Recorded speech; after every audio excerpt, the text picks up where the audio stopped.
Di jantung Jakarta Selatan, beton berubah hijau. Lahan tak terpakai menjadi sumber pakan. Warga Bintaro memanen sendiri hasil karya tangan mereka. Bukan proyek besar, tapi gerakan kecil ini menjadi harapan di tengah kota.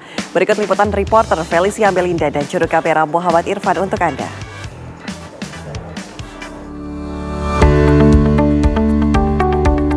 Berawal dari lahan tidur seluas 700 meter persegi, kebun berseri, Bukit Mas, kini jadi contoh nyata urban farming Jakarta Selatan.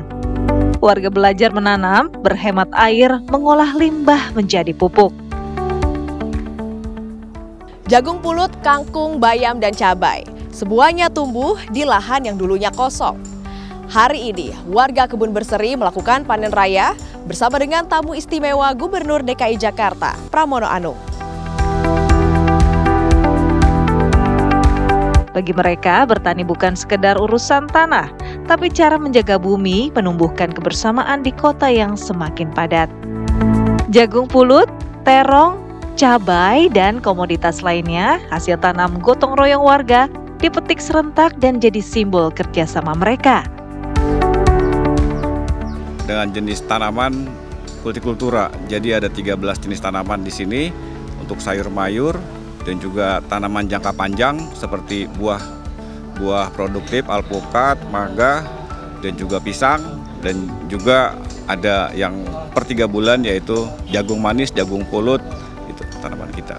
Karena tantangan di kebun kita ini kebetulan kita mendapat support yang sangat baik dari warga perumahan Bukit Mas Bintaro, dan sehingga kita penjualan lebih mudah, tidak perlu kita ke pasar karena apa yang kita tanam di sini sudah habis terjual di sini.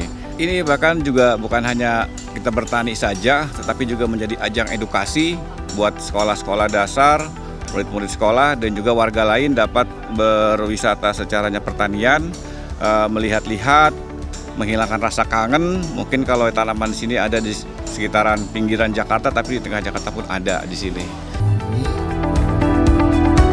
Hasil panen komoditas tersebut dijual kembali untuk memenuhi kebutuhan pangan warga sekitar, sekaligus menggerakkan roda perekonomian. Panen raya ini diharapkan dapat menjadi inspirasi bagi masyarakat lainnya, khususnya di DKI Jakarta.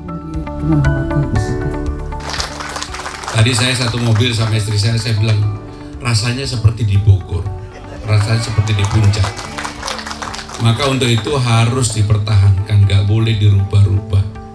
Dan inilah yang menjadi hal, walaupun Jakarta dengan tingkat kepadatan, tingkat intensitas publik yang luar biasa, tetapi Jakarta punya urban farming yang seperti ini, dan ini harus dipertahankan. Di tangan warga kota lahir gerakan hijau yang menyegarkan Jakarta.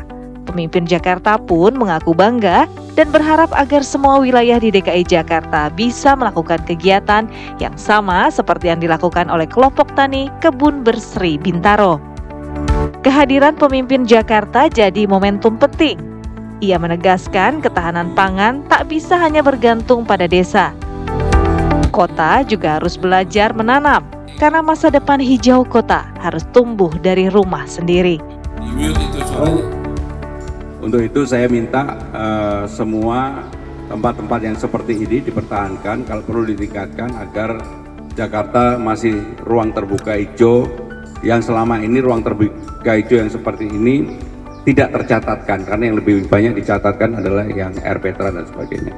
Jadi saya tadi meminta secara khusus kepada Bapak Wali Kota, ini harus dipertahankan, bahkan kalau boleh ditambah lahannya. Di balik hijau yang tumbuh, tantangan tetap ada. Keterbatasan air, panas ekstrim, hingga sempitnya ruang menjadi ujian setiap hari. Namun warga tak menyerah. Dari ember bekas dan selang bocor hingga air hujan, semuanya mereka ubah menjadi alat bertahan. Dari situ lahir keyakinan bahwa bertani bukan hanya soal hasil, tapi cara hidup lebih bermakna di tengah kota. Dari lahan sempit di pinggir Jakarta, tumbuh pelajaran besar tentang hidup dan harapan. Bahwa di balik panasnya kota, masih ada tangan-tangan yang mau menanam kehidupan.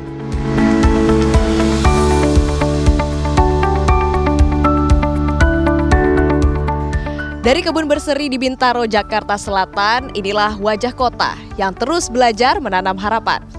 Dari Jakarta, Felicia Melinda, Muhammad Irfan, TV One mengabarkan.